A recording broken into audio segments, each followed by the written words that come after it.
অবিলম্বে সংসদ সদস্যরা, অন্তত বিরোধী দলের যারা আছেন, তারা একত্রিত হয়ে এই নারী সংসদ সদস্যের ধৃষ্টতার প্রতিবাদ জানান। একজন সংরক্ষিত মহিলা আসনের সংসদ প্রার্থী, যাকে স্রেফ সম্মানজনকভাবে একটা পদ দেওয়া হয়েছে নারী জাতির প্রতি সম্মান জানিয়ে, সেই সংরক্ষিত আসনের এমপি কিভাবে জনগণের ভোটে নির্বাচিত একজন এমপিকে অপমান করে, এটা আমাদের মাথায় আসে না। সংরক্ষিত আসনের এমপিরা গিয়ে নির্বাচিত এমপিদেরকে থ্রেট দিচ্ছে যে আপনাকে দেখে নেব, তোমাকে দেখে নেব, আপনাকেও না, তোমাকে দেখে নেব। তুই তো সংরক্ষিত আসনের এমপি, তোরে তো সরকার বানাইছে, আমরা জনগণ যারা এমপি বানাইছি, তুই তার থ্রেট দেওয়ার কে? আসসালামু আলাইকুম দর্শক শ্রোতা, আপনারা একটা বিষয় খেয়াল করেছেন, নীলফামারীর সৈয়দপুর উপজেলা উদ্বোধনী অনুষ্ঠানে একটা বড় ধরনের গ্যাঞ্জাম লাগছে। সেটা হচ্ছে জামাতের একজন এমপির সঙ্গে সরকারের একজন সংরক্ষিত মহিলা আসনের এমপির বাকবিতণ্ডা। এবং আমাদেরকে এটা সংসদের প্রধানমন্ত্রী উত্তর দিছে যে এদেরকে আপনি বসায় বসায় কি শুধু অলংকার হিসেবে রাখবো?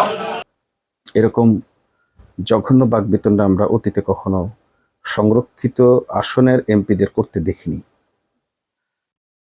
এই বাকবিতণ্ডা দেখার পর আমাদের কাছে যেটা মনে হয়েছে যে সরকার এখন গণতন্ত্রকে হত্যা করার পথে এগিয়ে যাচ্ছে।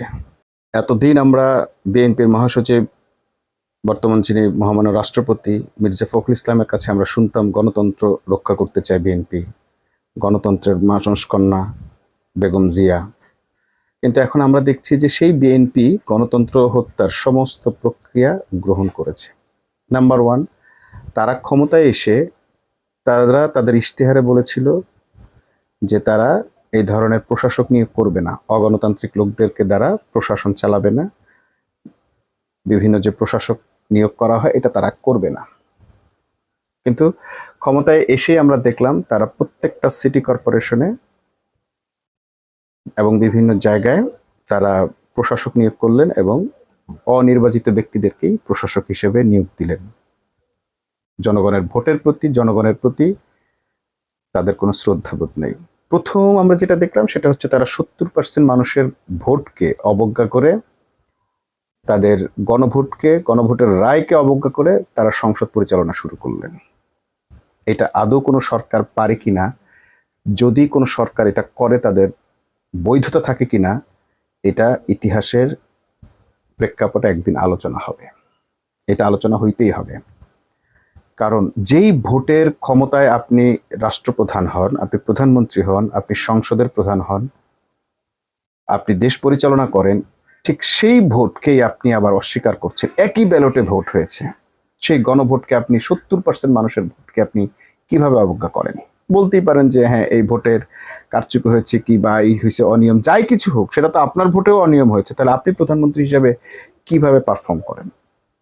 আপনারা মন্ত্রী হিসেবে কিভাবে রাষ্ট্র পরিচালনা করেন? তো এই যে গণভোটকে তারা অবজ্ঞা করেছে, নাম্বার ওয়ান, গণতন্ত্রকে হত্যার শুরুটা সেখানে। এরপরও তারা বলেছে জুলাই সনদ বাস্তবায়ন হবে, গণভোটের রায় বাস্তবায়ন হবে, এই ধরনের একটা আশ্বাস তারা দিয়ে আসছে। কিন্তু আমরা যখন দেখলাম যে তারা প্রত্যেকটা জেলা কি বলে সিটি কর্পোরেশনে তারা প্রশাসক নিয়োগ করলো, তখন আমরা দেখলাম যে তারা আসলে তারা যা বলেছিল, তারা যে ওয়াদা করেছিল, তারা যা ইশতেহার দিয়েছিল, সম্পূর্ণ তার বিপরীতে গেছে। একটি দলের জন্য তাদের ইশতেহারের বাইরে গিয়ে এই ধরনের প্রতিশ্রুতি ভঙ্গ করাটা একটা বড় ধরনের ক্রাইম। এটা রীতিমতো অপরাধ।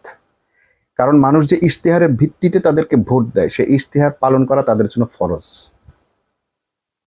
সেই ইশতেহার লঙ্ঘন করা তাদের জন্য বৈধ নয়, কোনো অবস্থাতেই বৈধ নয়। যদি করতে হয় তাহলে আবার তাদেরকে ভোট গ্রহণ করতে হবে, মানুষের কাছে যাইতে হবে, আবারও ভোট নিতে হবে। কিন্তু তারা সেইটা না করে একরকম ইশতেহার দিয়ে, কমিটমেন্ট দিয়ে, সেই কমিটমেন্টের আলোকে ভোট নিয়ে তারা এখন বলছেন ভোট পাওয়ার জন্য আমরা এগুলো করেছি। তাদের একজন মন্ত্রী রবিউল ইসলাম রবি স্পষ্টই বলেছেন ভোট নেওয়ার জন্য এরকম কথা অনেকে বলে, আমরাও বলেছি। ওই কথা বলা মাত্রই তারা অপরাধী হিসেবে প্রমাণিত হয়েছেন এবং আসামি হয়ে গেছেন, মোট কথা। আচ্ছা, গেল এটা। এরপর তারা যেটা করলেন, প্রশাসক নিয়োগ দিলেন, বিশ্ববিদ্যালয়গুলোর 28টা বিশ্ববিদ্যালয়ের ভাইস চ্যান্সেলর নিয়োগ দিলেন, দলীয় লোক নিয়োগ দিলেন, কোনো ধরনের বাছ বিচার ছাড়াই দুদকের প্রধান নিয়োগ দিলেন। এই যে কাজগুলো, অর্থাৎ গণতান্ত্রিক যে প্রতিষ্ঠানগুলোতে নির্দলীয় লোক বসানোর কথা ছিল, যে জায়গাগুলোতে নির্বাচিত লোক বসানোর কথা ছিল, সব জায়গায় তারা নিজেদের মতো করে খেয়াল খুশি মতো লোক নিয়োগ দিলেন, বসালেন, ভোটের পরোয়া করলেন না, জনগণের মতামত নেওয়ার কোনো তোয়াক্কা করলেন না। গেল একটা পর্ব। এখন তারা যেটা করছেন সেটা হচ্ছে যে জামাতের যে কয়জন সংসদ সদস্য আছে সেই সংসদ সদস্য সেই মানে আসনগুলোতে, সংসদীয় আসনগুলোতে তারা তাদের যে এমপিরা রয়েছে, সংরক্ষিত আসনের মহিলা এমপিরা রয়েছেন, তাদেরকে দিয়ে সেই জায়গাগুলোতে ডিস্টার্ব শুরু করেছে। তারা সে জায়গাগুলোতে গিয়ে সংসদ সদস্যদেরকে স্বীকারই করছে না। ভুলটা তো ওনারাই করছে। তো ওনাকে হাজারবার করো, 100 বার করো, আমিও তো করছি, কিন্তু তুমি তো ওনাকে এইভাবে, ওনার জুরিডিকশন এটা, এইখানে তুমি বলতে পারো না আপনি ওনাকে ইয়া করবেন কারণ আপনার হাতে ওদের হাতে ইয়া আছে। যদি তাই মনে করো তাহলে সেইভাবে সরকারি দলকে সম্মান দিতে হবে তোমাকে। তারা নিজেদেরকে দাবি করছেন আমরাই এমপি। ইভেন রীতিমতো নির্বাচিত সংসদ সদস্যদেরকে তারা সেখানে তুই তোকারি করে তুমি বলে এবং বিভিন্ন ধরনের মানে অপ্রীতিকর, অসম্মানজনক শব্দ ব্যবহার করে তাদেরকে অপমান করছেন। একজন সংরক্ষিত মহিলা আসনের সংসদ প্রার্থী, যাকে স্রেফ সম্মানজনকভাবে একটা পদ দেওয়া হয়েছে নারী জাতির প্রতি সম্মান জানিয়ে, সেই সংরক্ষিত আসনের এমপি কিভাবে জনগণের ভোটে নির্বাচিত একজন এমপিকে অপমান করে, এটা আমাদের মাথায় আসে না। এর মানেই হচ্ছে বিএনপি ন্যূনতম সংসদ মানে জাতীয় সংসদ সদস্যদের প্রতি, নির্বাচনের প্রতি, গণভোটের প্রতি, ভোটের প্রতি, জনগণের প্রতি সম্মান দেখাচ্ছে না। গণতন্ত্রকে হত্যা করে তারা রীতিমতো এখন সেখানে পেরেক ঠুকে দিচ্ছেন। কফিনের পেরেকগুলো ঠুকতে শুরু করেছেন। শেষ পেরেকটা ঠুকবেন হয়তো আগামী নির্বাচন, যে কোনো অবস্থায় আগামী নির্বাচনকে ভণ্ডুল করে হয়তো তারা শেষ পেরেকটা ঠুকবেন। আমরা তাদের কাছ থেকে যেভাবে গণতন্ত্র হরণ করতে দেখছি, এই সরকারের কাছে কোনোভাবেই আর গণতান্ত্রিক পদ্ধতি প্রত্যাশা করার সুযোগ নেই। তাদের নিজেদের দলের ভেতরেই আমরা কোনো গণতন্ত্রের চর্চা দেখতে পাচ্ছি না। সেটা নিয়ে তাদের দলের ভেতরেই অনেক ধরনের, অনেক বড় মাপের নেতারাই, এই ধরনের শীর্ষ পদের নেতারাই কথা বলতে শুরু করেছেন যে দলের ভিতর কাউন্সিল নেই। একটা দলে যদি কাউন্সিল না থাকে তাহলে সেই দলে কোনো গণতন্ত্র নেই। অমুক অমুকের আত্মীয়, অমুক অমুকের সাথে সুসম্পর্ক, অমুক অমুকের সঙ্গে ভালো সম্পর্ক, অমুক অমুকের ভাই, বড় ভাই, তেলবাজি, গাড়ির পেছনে দৌড়ানো, মিছিল মিটিংয়ে 5-10 জন লোক নিয়ে আসা, নানান ধরনের, কিংবা দিন দরবার ইত্যাদির মাধ্যমে এখন নেতৃত্ব নির্বাচিত হচ্ছে বিএনপিতে। কাউন্সিলবিহীন একটি দল, সেটি কেন রাজনৈতিক দল হতে পারে কিনা, সেটি কি আদৌ গণতান্ত্রিক পদ্ধতির কোনো দল হয় কিনা, এটা এখন মানুষের প্রশ্ন। তো একে তো তাদের নিজেদের দলের ভিতর গণতন্ত্র নেই, দ্বিতীয়ত রাষ্ট্রেও তারা গণতন্ত্র চর্চার কোনো সুযোগ রাখছে না। এটা খুবই একটি লজ্জাকর দৃশ্য, যেখানে সংরক্ষিত আসনের এমপিরা গিয়ে নির্বাচিত এমপিদেরকে থ্রেট দিচ্ছে যে আপনাকে দেখে নেব, তোমাকে দেখে নেব, আপনাকেও না তোমাকে দেখে নেব, আমি সরকারি দলের এমপি। মানে সরকারি দলের সে সংরক্ষিত আসনের এমপি হয়ে নির্বাচিত এমপিকে থ্রেট দেয়। যদি এটা জামাত ইসলামের এমপি না হয়ে অন্য কোনো দলের এমপি হতো, আওয়ামী লীগের এমপি হতো, বা অন্য ভিন্ন কোনো দলের এমপি হতো, জনগণই তাকে সেদিন রাস্তা আটকায় দিচ্ছে, তুই কে বেটা, তুই তো সংরক্ষিত আসনের এমপি, তোরে তো সরকার বানাইছে, আমরা জনগণ যারা এমপি বানাইছে, তুই তার থ্রেট দেওয়ার কে? সে কিন্তু সুস্থ অবস্থায় ফিরতে পারতো না, স্রেফ জামাতের এমপি বলে। এবং জামাত যে এই ধরনের একটি দল যারা কখনো ভায়োলেশনে যাবে না, এটা জানে বলেই তাদের এমপিদের উপর এই ধরনের অপমানগুলো ওরা করতে পারছে। আমরা দেখলাম ফরিদপুরের এক এমপি প্রফেসর সাহেবকে নানান ধরনের অপমান করছে, ডিসিএসপিরা পর্যন্ত তার সম্মান রক্ষা করে চলতে পারছে না, কারণ জামাত ইসলাম নরম, তারা দুর্বল, তারা হ্যাডম দেখায় না। যদি তারা একটু ধমকও দেয় কাউকে, সেটাকে অনেক বড় করে তিলকে তাল বানিয়ে তাদেরকে হিউমিলেট করা হয়। অর্থাৎ তারা যদি কারো ধমক হজম করে সেটাও তাদের জন্য অপরাধ, তারা যদি কাউকে ধমক দেয় সেটাও অপরাধ, তারা যদি কিছু না করে তাও অপরাধ।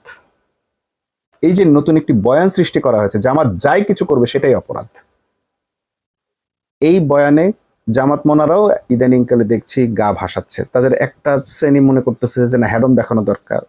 আবার কোথাও যদি কেউ হ্যাডম দেখায় তখন বলে এইখানে হ্যাডম দেখাইছে, ওইখানে দেখাইতে পারে না।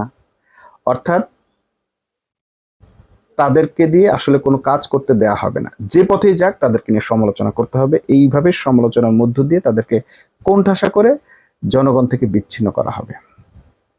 আমরা দেখলাম একজন এমপি যিনি শরীয়তপুরে বিভিন্ন বিচার সালিসে অংশ নিচ্ছেন এবং মানুষকে একটু ধমক দিয়ে বা যেভাবে মানুষকে কন্ট্রোল করা যাক করছেন সেটাকে নিয়ে সমালোচনা হচ্ছে। আবার জামাতের এমপিরা ধমক দিচ্ছেন না, সেটা নিয়ে সমালোচনা হচ্ছে। এই সমালোচকরা আসলে কি চায় জানেন? এই সমালোচকরা চায় আপনার কাজ বন্ধ করে ঘরে বসে থাকেন, কাজ বন্ধ করে ঘরে বসে থাকেন, এরা লুটপাট করে খাক। যদি সমালোচকদের এইসব কথায় পাত্তা দিতে যান তাহলে জামাতের আসলে আর সংসদ চালানো লাগবে না, দেশ চালানো লাগবে না, কিছুই করা লাগবে না। তো জামাতকে যে আপনার এই যে একটা ফাঁদে ফেলছেন, মিডিয়ার ফাঁদে ফেলছেন, জামাত কিন্তু ধীরে ধীরে সেই মিডিয়ার ফাঁদ থেকে বের হয়ে যাচ্ছে। জামাত কিন্তু, কারণ কি জানেন, জামাত কিন্তু কোনো ব্যক্তির সিদ্ধান্তে চলে না। জামাত যে কোনো পরিস্থিতিতে একটা মিটিং করে শরিয়ার পদ্ধতি অনুসরণ করার সিদ্ধান্ত নেয় এবং সেই সিদ্ধান্ত নেওয়ার কারণে আলটিমেটলি তারাই জেতে। সমাজতন্ত্রীদের, কমিউনিস্টদের, কমিউনিজমের কিছু আদর্শ আছে, যে আদর্শগুলোতে আপনারা দেখবেন যে সেই আদর্শের পক্ষে আমাদের দেশের সাহিত্য, সিনেমা একটা বয়ান তৈরি করে। সে বয়ানটা কি? যে তারা দেখায় যে অন্যায়ের বিরুদ্ধে তাৎক্ষণিক নায়ক মান্নার মতো, অমুকের মতো, তমুকের মতো হিরো হয়ে যেতে হয়, হ্যাঁ, নিজের হাতে আইন তুলে নিতে হয়। এবং আমরা স্বপ্রণোদিতভাবে সেটা কি পছন্দও করি। আমরা জনগণ মনে করি ওফ দারুণ, তো সিনেমা দেখে আমরা হাততালি দিই, তামিল হিরোদের সিনেমা দেখে আরো বেশি হাততালি দিই। এর মানে হচ্ছে সিনেমাটার প্যাটার্ন কিরকম হয় বা সাহিত্যেরও প্যাটার্ন কিরকম, কেউ অন্যায় করলে ধনী লোকরা গরিবের উপর অন্যায় করবে এবং গরিবেরা একসময় একত্রিত হয়ে ধনী লোককে মেরে ফেলবে, আইন কানুনের তোয়াক্কা করবে না, তাদেরকে হত্যা করে লাশ বস্তায় ভরে, আলাউদ্দিন আলাজাদের একটা গল্পে দেখলাম, লাশ বস্তায় ভরে তার বাড়িতে দিয়ে আসছে, প্রতিশোধ গ্রহণ। অর্থাৎ এইসব নাটক, সিনেমা এবং সাহিত্যের প্রধান উপজীব্যই থাকে প্রতিশোধ গ্রহণ। কঠোর প্রতিশোধ গ্রহণ করতে পারাটাই হিরোইজম, এইটা শেখানো হয়। এবং আমাদের দেশের জনগণ মনে করে এইটাই হিরোইজম এবং এইটাই হ্যাডম, এইটাই দেখাইতে পারলে সে সব কিছু, অনেক কিছু। এবং এগুলো বলে বলে জামাত শিবিরকে ফাঁদে ফেলার চেষ্টা করে, যে জামাত শিবির মায়ের খাইলো, কিছু করলো না কেন, দেখবো কি করে, এরা শুধু মায়ের খাইতেই জানে, এরা কিছু করতে পারে না, এদের হ্যাডম নাই, এইভাবে করে উস্কে দেওয়া হয়। কিন্তু জামাত শিবির যেটা করে, আপনারা দেখেছেন মুফতি আমির হামজার এলাকায় গণ অধিকার পরিষদের লোকেরা তার গাড়ি বহরে হামলা করেছে, সেই ফুটেজ আছে, সিসিটিভি ফুটেজ আছে, সমস্ত তথ্য প্রমাণ সহ তারা আইনের কাছে গেছে, আইন গড়িমসি করছে, এটা করছে, সেটা করছে। কিন্তু শেষ পর্যন্ত কি হয়েছে? শেষ পর্যন্ত অপরাধীদের দলের লোকেরা কিন্তু এটা মিটমাট করার জন্য, মিউচুয়াল করার জন্য আমির হামজার কাছে গেছে। যারা এসব করে বেড়াচ্ছেন, এই যে মহিলা সংসদ এমপি, তিনি যেটা করলেন আজকে জামাতের এমপির সঙ্গে, এই ঘটনার দুইটা বিচার হবে। এক, লিগ্যাল ওয়েতে হবে। 2 নম্বর হচ্ছে জনগণ এইটার মানে এই অন্যায়ের প্রতিশোধটা জনগণ নিয়ে নিবে। ওই যে নায়ক মান্নার মতো বা হিরোদের মতো বা তামিল হিরোদের মতো ভাঙচুর করে, ভায়োলেশন করে করবে না। এইটার প্রতিশোধটা জনগণের মতো করে নিবে।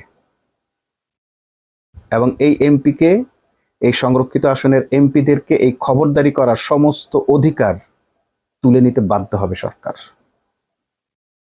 এই ধরনের অগণতান্ত্রিক আচরণ, গণতান্ত্রিক পদ্ধতিতে নির্বাচিত, জনগণের ভোটে নির্বাচিত একজন সংসদ সদস্যকে অপমান করা, সংরক্ষিত আসনের সরকারের বসিয়ে দেওয়া একজন লোক, এই ধরনের নজির অতীতে কখনো দেখা যায়নি। এ ধরনের পাওয়ার, এখতিয়ার সংবিধানে তাদেরকে দেওয়া হয় নাই। যদি কোনো নির্বাচিত সংসদ সদস্যকে আপনি অপমান করার কিংবা তার চেয়ে প্রায়োরিটি পাওয়ার অধিকার আপনি দেখাইতে চান বা দেখান বা মনে করেন আছেন, তাহলে আপনি সরাসরি সংবিধান বিরোধী কাজ করলেন। আপনি খোদ প্রধানমন্ত্রীর পাওয়ারকে ভায়োলেশন করলেন। কারণটা কি? কারণটা হচ্ছে এই এমপির ভোটেই কিন্তু প্রধানমন্ত্রী নির্বাচিত হয়। খেয়াল করবেন, প্রধানমন্ত্রী কিন্তু সংরক্ষিত আসনের সংসদ সদস্যদের ভোটে নির্বাচিত হন না। সংরক্ষিত আসনের সংসদ সদস্যরা রাষ্ট্রপতি নির্বাচনে ভোট দিতে পারেন, কিন্তু প্রধানমন্ত্রী নির্বাচিত হন নির্বাচিত সংসদ সদস্যদের ভোটে। এবং সেই প্রধানমন্ত্রীকেও জনগণের ভোটে নির্বাচিত হতে হয়। তো কোন সংরক্ষিত আসনের সদস্যরা যদি এই নির্বাচিত সংসদ সদস্যকে অস্বীকার করেন এবং তাকে তার চেয়ে অগ্রাধিকার দেওয়ার যোগ্য বলে মনে করেন, যে নিজে অগ্রাধিকার পাবেন, ওই এমপির রাইট নাই, ওই এমপির ক্ষমতা নাই, ওই এমপি না, সে সংরক্ষিত আসনের এমপি, তাহলে মূলত এই এমপি যদি এমপি না হয়, তার ভোটে নির্বাচিত প্রধানমন্ত্রী কিন্তু প্রধানমন্ত্রী নয়। ওই মহিলা সংসদ সদস্য যে বক্তব্য দিয়েছেন, যে কথাগুলো বলেছেন, তার প্রত্যেকটা কথা শেষ পর্যন্ত কিন্তু প্রধানমন্ত্রীকে অস্বীকার করা। আপনি এই সংসদ সদস্যকে অস্বীকার করা, অবজ্ঞা করার মানে হচ্ছে এই সংসদ সদস্যর উত্থাপিত আইন, এই সংসদ সদস্যদের সমন্বিত সংসদ, সংসদীয় বিচার ব্যবস্থা, সংসদের নির্বাচিত প্রধানমন্ত্রী সবকিছুকে আপনি উপেক্ষা করলেন, অ্যাভয়েড করলেন। এই রাইট আপনাকে দেওয়া হয় নাই। এটা আইনের চরম লঙ্ঘন, এটা গণতন্ত্র হত্যা। গণতন্ত্রের মানুষকন্যা যিনি ছিলেন, আজ যদি তিনি বেঁচে থাকতেন, এই ঘটনা তিনি বেঁচে থাকতে আমরা এগুলো দেখি নাই। তিনি বেঁচে থাকলে এই ধরনের ঘটনা ঘটতো কিনা আমি জানি না, কিন্তু এইটা দেখলে হয়তো তিনি নিজেই আফসোস করতেন। একজন নির্বাচিত জনপ্রতিনিধির বিপক্ষে গিয়ে তাকে অবজ্ঞা করে একজন সংরক্ষিত আসনের সদস্য যদি এই ধরনের অডাসিটি দেখাতে পারে, ধৃষ্টতা দেখাতে পারে, আসলে এই মুহূর্তে যদি বাংলাদেশের এই সংসদীয় আসনগুলোর বা এই সংসদ সদস্যদের সেই ব্যাকবোনটা থাকতো, তাহলে প্রত্যেকেই এই নারী সংসদ সদস্যদের বিরুদ্ধে তারা এখন যে কোনো কর্মসূচি গ্রহণ করত। যে কেন নির্বাচিত একজন সংসদ সদস্যকে একজন অনির্বাচিত সংরক্ষিত আসনের সংসদ সদস্য অপমান করবে, তুমি করে কেন বলবে? তুমি করে বলার অধিকার তাকে কে দিয়েছে? দেশের ভেতর আরেকটা বিতর্ক চলছে। একজনকে প্রতিমন্ত্রী বানানো হয়েছে, হুমায়ুন কবির, যে প্রতিমন্ত্রীর বিরুদ্ধে একটি পত্রিকা উঠে দাঁড়িয়েছে, বলছে সে দ্বৈত নাগরিক। এই সংসদে 17 জনের বিরুদ্ধে দ্বৈত নাগরিকের অভিযোগ আছে। কোন দ্বৈত নাগরিকের ব্যাপারে সরকার ব্যবস্থা নেয় না, রাষ্ট্র ব্যবস্থা নেয় নাই, আইন আদালত কেউ ব্যবস্থা নেয় নাই। তাহলে একজন প্রতিমন্ত্রী, তার বিরুদ্ধে কেন এই ধরনের শোরগোল শুরু করলো প্রথম আলো নামের পত্রিকা? প্রতিমন্ত্রী প্রশ্ন করলেন কার গাত্রদাহ, তখন আবার তারা পাল্টা জবাব দিচ্ছে, একটা পত্রিকা জবাব দিচ্ছে যে কার গা জ্বলছে সেটা বড় প্রশ্ন না, আপনি দ্বৈত নাগরিক কিনা। যে পত্রিকার সাংবাদিক বা সম্পাদক আনিসুল হক এই প্রশ্ন করেছেন, যদি আপনাদের ক্ষমতা থাকে প্রধানমন্ত্রীকে প্রশ্নটা জিজ্ঞেস করেন তিনি দ্বৈত নাগরিক কিনা। বাকি যে সংসদ সদস্যরা আছেন 17 জন, তারা দ্বৈত নাগরিক কিনা, এই প্রশ্নটা তোলার সাহস আছে আপনাদের? চ্যালেঞ্জ দিলাম, যদি সাহস থাকে প্রধানমন্ত্রীকে প্রশ্নটা করেন। তার ব্যাপারেও এই ধরনের অভিযোগ, গুঞ্জন, প্রমাণ, হাবিজাবি অনেক কিছু আছে। দ্বিতীয়ত কথা হচ্ছে, গাত্রদাহের প্রশ্নটা কেন আসছে? কারণ হচ্ছে তিনি টেকনোক্রেট প্রতিমন্ত্রী, সংসদ সদস্য নির্বাচিত হতে পারবেন না, সংসদ সদস্য হতে পারবেন না, এমন কথা আছে। কোথায় আছে? দ্বৈত নাগরিক হতে পারবেন না, এটা সংবিধানে আছে বা আইনে আছে। কিন্তু টেকনোক্রেট মন্ত্রী হতে পারবেন না এমন কথা কিন্তু কোথাও নাই। যদি না থাকে তাহলে আপনারা ওইটাকে আইনে এখানে রিপ্লেস কেন করছেন এই কারণে তিনি এসে ভারতের বিরুদ্ধে একটা শক্ত অবস্থান নিয়েছেন। এখন তাকে এইভাবে চাপের মুখে রেখে আপনারা ভারতের পক্ষে কাজ করানোর ব্যবস্থা করতে চান, এটাই তো আপনাদের উদ্দেশ্য। এইভাবে করে ভারতমুখী রাজনীতি করে এসব পত্রিকাগুলো কতদিন নিজেদের অস্তিত্ব টিকিয়ে রাখে সেটা আমরা দেখতে চাই। আরো একটা কথা বলা হয়ে থাকে, এই প্রতিমন্ত্রী এসে মক্কা প্যাক্টের আলোচনাটা তুলেছেন। মক্কা প্যাক্ট যদি হয়, মক্কা চুক্তি যদি হয়, একটা জিনিস খেয়াল করবেন, যে মদিনা সনদের কথা আমাদের সরকারি দলের এমপিরা বলে থাকেন, বিশেষ করে স্বরাষ্ট্রমন্ত্রী, মাননীয় স্বরাষ্ট্রমন্ত্রী সালাউদ্দিন আহমেদ বলে থাকেন মদিনার সনদে দেশ চলবে। বিগত সরকারের শেখ হাসিনাও বলেছেন মদিনার সনদ ফলো করবেন। এই মক্কা প্যাক্ট কিন্তু সেই মদিনা সনদের মতো একটি সনদ। মূলত এটা সেই মদিনা সনদেরই একটা ফর্ম।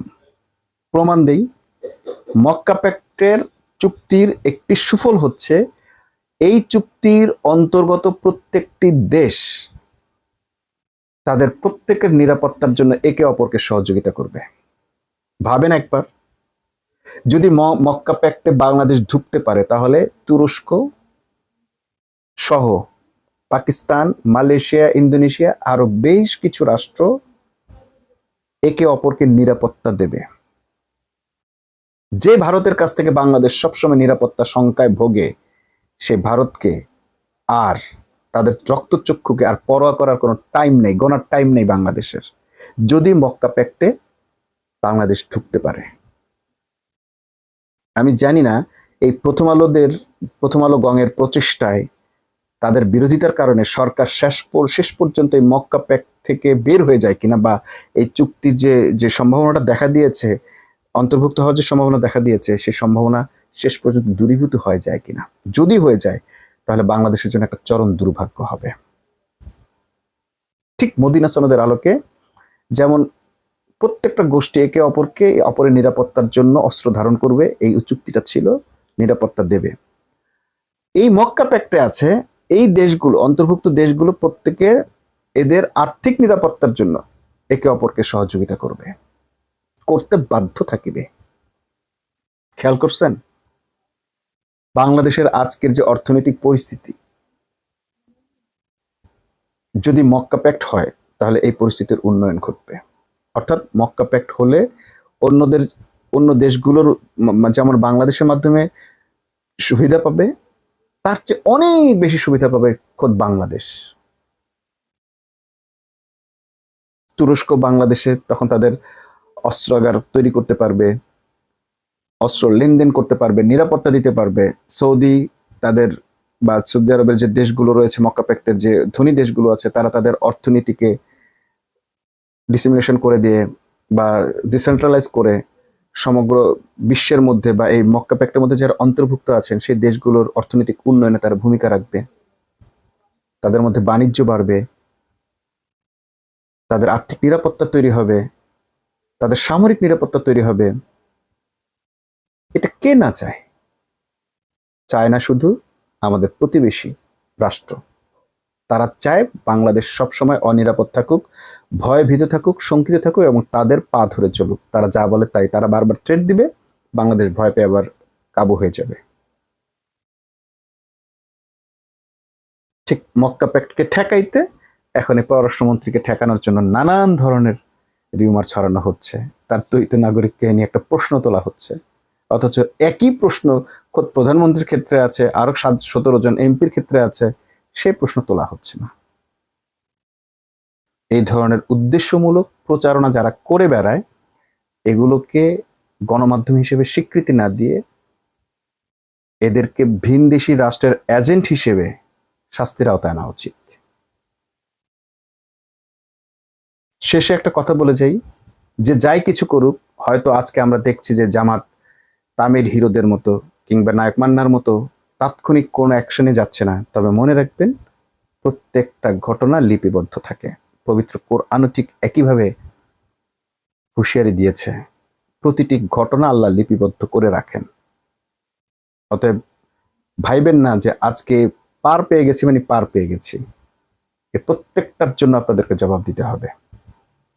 অবিলম্বে সংসদ সদস্যরা, অন্তত বিরোধী দলের যারা আছেন, তারা একত্রিত হয়ে এই নারী সংসদ সদস্যের ধৃষ্টতার প্রতিবাদ জানান, নয়তো আপনাদের অস্তিত্ব বিলীনের পথে যাবে। বাংলাদেশের গণতন্ত্রের হত্যা বা গণতন্ত্রের মৃত্যু সুনিশ্চিত হবে। যদি নির্বাচিত প্রতিনিধিদেরকে অনির্বাচিত সংরক্ষিত আসনের প্রতিনিধিরা এই ধরনের ধৃষ্টতা দেখাইতে পারে, হুমকি দিতে পারে, দেখে নেওয়ার হুমকি দিতে পারে, সেখানে আসলে আর গণতন্ত্র বলে কিছু থাকে না। এইভাবে গণতন্ত্রকে গলা টিপে হত্যা করার দায়টা শেষ পর্যন্ত বিএনপিকে নিতে হবে, যদি এটার বিরুদ্ধে তারা কোনো অ্যাকশন নিতে না পারেন। আমরা আশা করব মাননীয় স্পিকার, যিনি এখনো পর্যন্ত নিরপেক্ষতার নজির স্থাপন করে গেছেন, তিনি এটার অত্যন্ত সুষ্ঠু সুরাহা করবেন এবং ভবিষ্যতে যেন কোনো সংরক্ষিত আসনের এমপি, নির্বাচিত এমপির ব্যাপারে এই ধরনের ধৃষ্টতা দেখাতে না পারেন সে ব্যবস্থা করবেন। এই প্রত্যাশা রেখে আজকের মতো শেষ করছি। আল্লাহ হাফেজ।